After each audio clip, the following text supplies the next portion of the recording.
नमस्कार दोस्तों, स्वागत करता हूं आपके अपने चैनल टॉप एग्जाम क्लासेस पर। मैं आशा करता हूं आप सभी एकदम स्वस्थ और अच्छे होंगे। मैं आपके लिए सीडीपी का प्रैक्टिस सेट लेकर के आया हूं। दोस्तों, अगर आपने अभी तक मेरे चैनल को सब्सक्राइब नहीं किया है तो कृपया करके चैनल को सब्सक्राइब कर लें। चलिए देखते हैं पहला क्वेश्चन है, विकासात्मक मनोविज्ञान में जीवन का अध्ययन किया जाता है गर्भकाल में, जन्म से जीवन पर्यंत या किशोरावस्था में।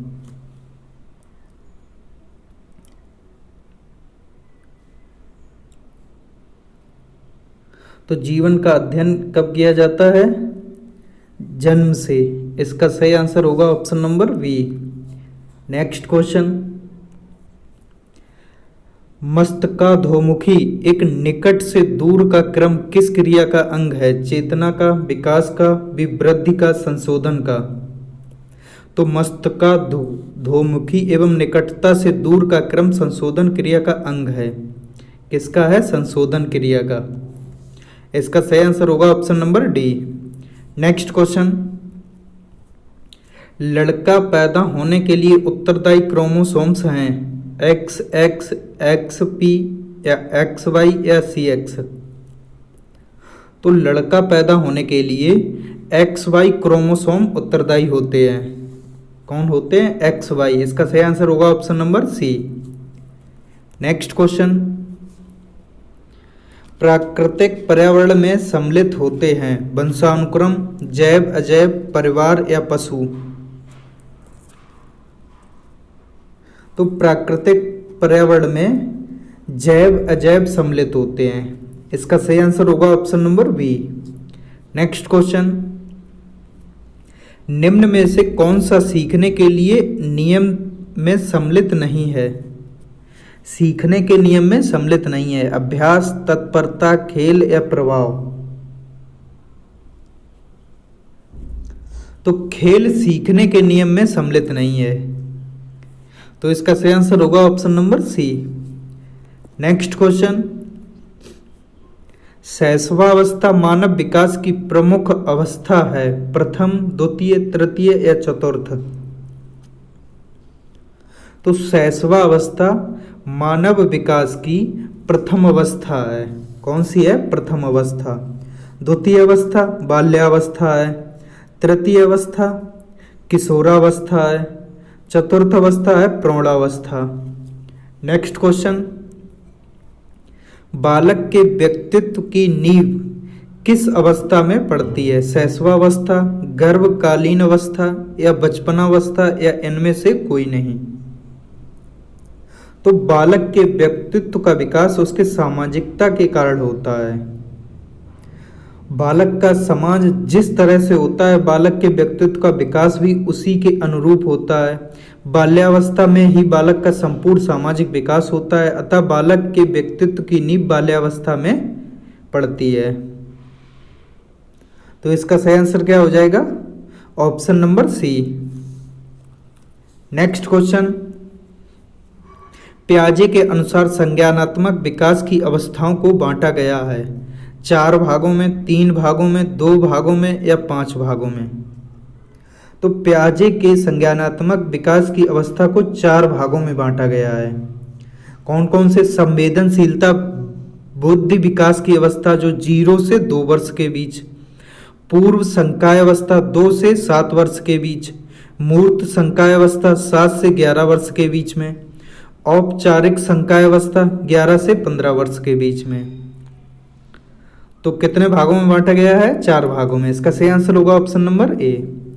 नेक्स्ट क्वेश्चन, अनुकरण की प्रक्रिया में सर्वप्रथम शिशु अनुकरण करता है व्यंजन वर्णों को, स्वर वर्णों को, स्वर एवं व्यंजन वर्णों को या शब्दों का। तो शिशु को अक्षर ज्ञान नहीं होता, वह उसी बात का अनुकरण करने की कोशिश करता है जिसे वह सुनता है, अतः शिशु सर्वप्रथम शब्दों का अनुकरण करता है। किसका करता है? शब्दों का।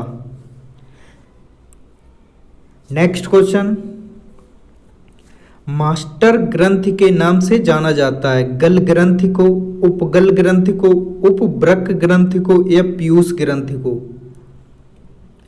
तो पीयूष ग्रंथ को मास्टर ग्रंथ के नाम से जाना जाता है। किसे? पीयूष ग्रंथ को। इसका सही आंसर हो जाएगा option number D. Next question,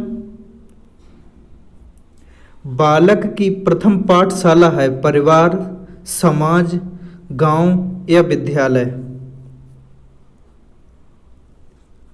तो बालक की प्रथम पाठशाला उसका परिवार तथा प्रथम शिक्षक उसकी माता होती है।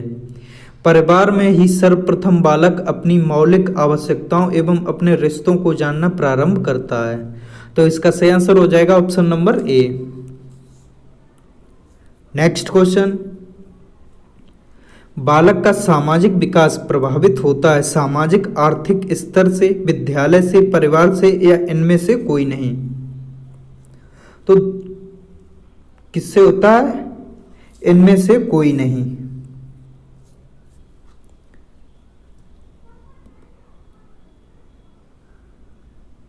नेक्स्ट क्वेश्चन, सृजनात्मकता की पहचान होती है पुराने व्यवहार से, चित्रकला से, संगीत से, नवीन परिणाम से? तो सृजनात्मकता शब्द सृजन शब्द से बना है जिसका अर्थ है नई वस्तु एवं सिद्धांतों की खोज। इस प्रकार नवीन परिणामों से ही सृजनात्मकता की पहचान होती है। इसका सही आंसर हो जाएगा ऑप्शन नंबर डी, नवीन परिणाम से। नेक्स्ट क्वेश्चन, हम करके सीखते हैं किसने कहा? डॉक्टर मैस ने, योकम ने, सिम्पसन ने, कोलेसनिक ने? तो सिम्पसन ने अधिगम क्रिया पर बहुत ही शोध किए तथा उन्होंने निष्कर्ष निकाला प्रत्येक व्यक्ति कार्य करके उसके अनुभव द्वारा सीखता है। सिम्पसन के अनुसार हम करके सीखते हैं। तो इसका सही आंसर हो जाएगा option number C. Next question, समस्या बालक है चोरी करने वाला, झूठ बोलने वाला, माता पिता का कहना न मानने वाला या इनमें से सभी? तो समस्या बालक वे होते हैं जो अपने व्यवहार को सकारात्मक दिशा प्रदान नहीं कर पाते हैं, वह गलत दिशा में चलते जाते हैं और उनके व्यवहार में अनेक बुराइयां आ जाती हैं, जैसे चोरी करना, झूठ बोलना, माता पिता का कहना न मानना, गृह कार्य समय से पूर्ण न करना, विद्यालय से भाग जाना, झगड़ा करना आदि। तो इसका सही आंसर क्या होगा? ऑप्शन नंबर डी, इनमें से सभी। नेक्स्ट क्वेश्चन, बालक का मानसिक स्वास्थ्य निर्भर करता है विद्यालय पर, परिवार पर, समुदाय पर या इनमें से सभी पर? तो स्वास्थ्य शरीर में ही स्वास्थ्य मस्तिष्क का निवास होता है और तभी व्यक्ति नैतिक, अनैतिक एवं सही गलत का पहचान करता है। सर्वप्रथम परिवार का यह उत्तरदायित्व है कि वह बालक के स्वास्थ्य पर ध्यान रखे एवं उसके मानसिक विकास को नियंत्रित कर सही दिशा प्रदान करे। तो इसका सही आंसर होगा option number B.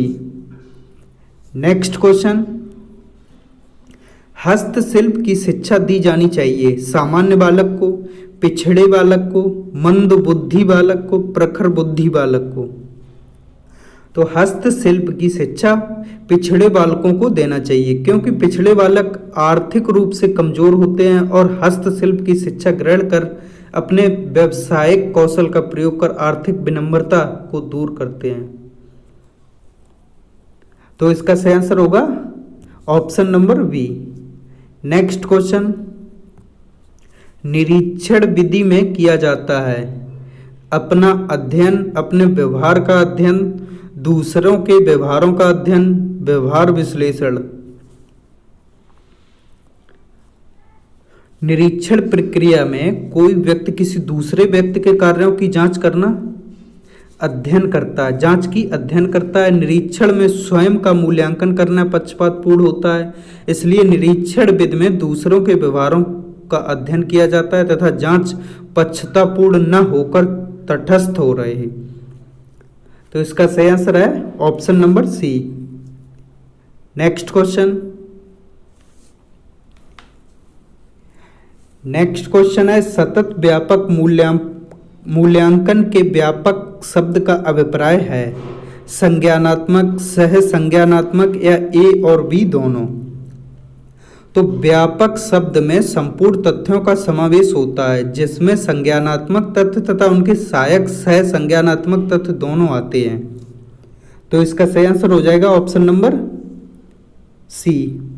Next question,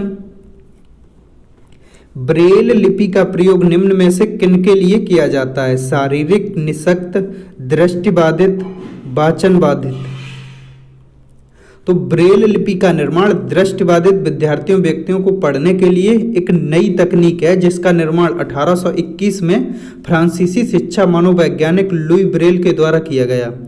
इन्हीं के नाम पर इनके द्वारा बनाई गई ब्रेल लिपि कहलाती है। तो इसका सही आंसर होगा option number B. Next question, बुद्धि एवं वंशानुक्रम का प्रभाव होता है किसने कहा? गैसल ने, गाल्टन ने, टर्मन ने या डॉक्टर माथुर ने? तो टर्मन के अनुसार बुद्धि एवं वंशानुक्रम का प्रभाव पड़ता है। तो इसका सही आंसर क्या होगा? Option number C. Next question, मनुष्य का व्यवहार मुख्यतः किससे प्रेरित होता है? कौशल, अभिक्षमता, अभिवृत्ति या बुद्धि? मनुष्य का व्यवहार मुख्यतः बुद्धि से प्रेरित होता है। इसका सही आंसर हो जाएगा option number D. Next question, व्यक्ति से संवाद करने की प्रक्रिया क्या कहलाती है? संप्रेषण, ग्राह्यता, प्रदाता या संचारकर्ता? तो व्यक्ति के संवाद करने की प्रक्रिया संप्रेषण कहलाती है। ग्राह्यता, प्रदाता एवं संचारकर्ता ये सभी संप्रेषण प्रक्रिया के घटक हैं। क्या हैं? घटक। तो क्या कहलाती है? इसका सही आंसर होगा ऑप्शन नंबर ए, संप्रेषण। नेक्स्ट क्वेश्चन, शिक्षा मनोविज्ञान का अध्ययन अध्यापक को इसलिए करना चाहिए क्योंकि इससे शिक्षक को आत्मसंतुष्टि मिल सके, इससे वह दूसरों को प्रभावित कर सके, इससे वह अपनी परीक्षा में प्रथम आ सके, इसकी सहायता से अपने शिक्षण को अधिक प्रभावशाली बना सके।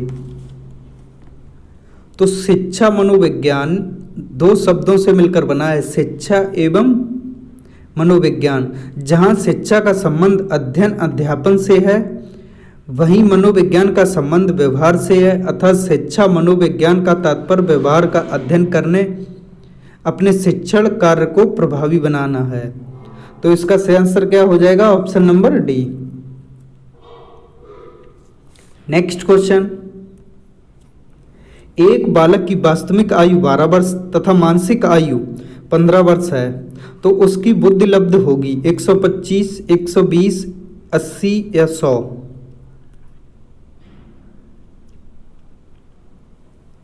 तो कितनी होगी? अच्छा, बुद्धि लब्धि का सूत्र क्या है? बुद्धि लब्धि का, बुद्धि लब्धि बराबर मानसिक आयु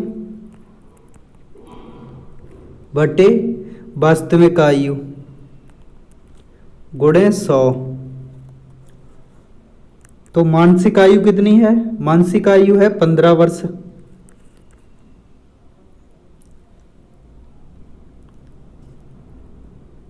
वास्तविक आयु कितनी है?